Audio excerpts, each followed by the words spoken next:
Hi நண்பா நண்பீஸ், இந்த வீடியோவில் பாஸ்தா தான் பார்க்க போகிறோம். அதுக்கு முன்னாடி நீங்கள் ஒரு லைக் அண்ட் சப்ஸ்கிரைப் பண்ணுங்கள். நீங்கள் போடுற ஒரு லைக்கும் எங்கள் லைஃபை சேஞ்ச் பண்ணுங்க.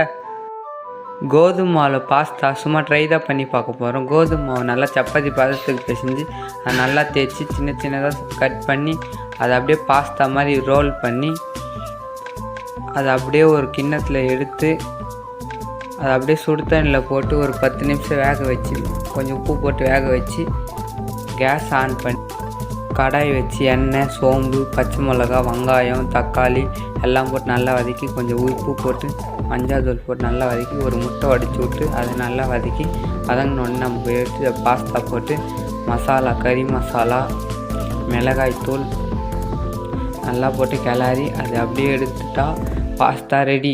நான் சாப்பிட்டு பார்த்தேன், சிம்பிளாக பாஸ்தா செம்ம டேஸ்ட்டாக இருந்துச்சு. நீங்கள் ட்ரை பண்ணி பாருங்கள். அவ்வளோதான் இந்த வீடியோ. நெக்ஸ்ட் வீடியோவில் சந்திக்கலாம்.